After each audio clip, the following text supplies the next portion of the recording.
Hello everyone, it's Shane Kanto, your Wasteland reviewer, and I'm here to review Season 4, which is the last season of Never Have I Ever. And I absolutely love this show, from creator Lang Fisher and Mindy Kaling, and the story of Devi, who is a young Indian woman who's making her way through life, and now she's a senior in high school, trying to figure out what college she's going to go to, her love life. All of those things come into play here. And Maitreyi Ramakrishnan, who plays Devi, is so fantastic. So much charisma. She's such a great presence in this show and really sells this character and has really embodied this character so deeply throughout these 4 seasons. And her journey in this particular season, and she's really...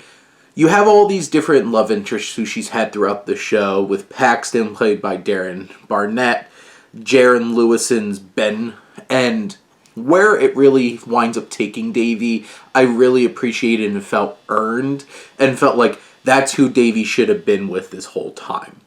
And you have her struggling with trying to get into college, and having to grow up, and having a new perspective on different kinds of things, like that specifically, and she is just a revelation, and I can't wait to see Ramakrishnan pop up into other things.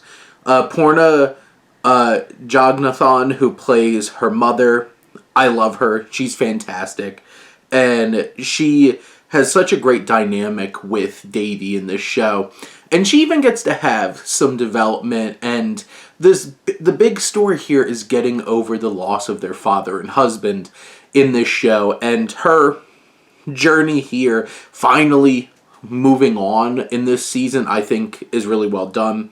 Paxton, he goes on his own journey of dealing with college and then coming back and working at the school, and I think that's an interesting dynamic because it happens to people and feeling like they're stuck and not getting out of their shell.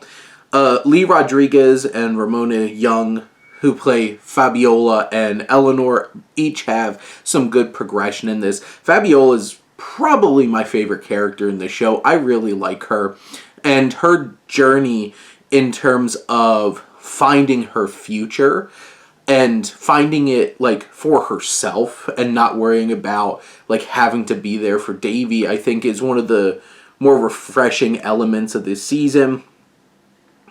I feel like Rika Morjani, who's Kamala, who's her cousin, Devi's cousin, I feel like the plot part to where like her thread in this is real attached to their grandmother's love story in this particular season, and I don't know how much, like, I feel like they could have done more for her, but Morjani brings such great presence, and I will always love Kamala as a character. And really, by the end of this season, there's so many great emotional moments, like, especially between Devi and Kamala. They have a great, really sisterly bond moment, and then some dancing. Some great moments for Devi with Dr. Ryan, and just getting over a lot of her previous roadblocks that Devi had, and really finding her place. And this season is funny, it's engaging, it's heartwarming, it hits on the heartstrings, and just delivers such a great swan song for Devi's high school story. And John McEnroe is still absolutely amazing as the narrator to this show, which is crazy that this was the mechanism how they decided to tell the story, but it works so well, and I absolutely loved this last season. It's such a great... If this is the end, it's so great. If they choose to look at Devi in her like college years or post-college years at some point, I'm down. I love these characters. I'd love to explore this world. And the growth that these characters go on this season just really works. And seeing them grow up into adults is such a wonderful experience. But those are my thoughts on Season 4, the last season of Never Have I Ever on Netflix. Let me know what you think, and let's talk some TV. But thank you as always for tuning in and supporting your Wasteland reviewer.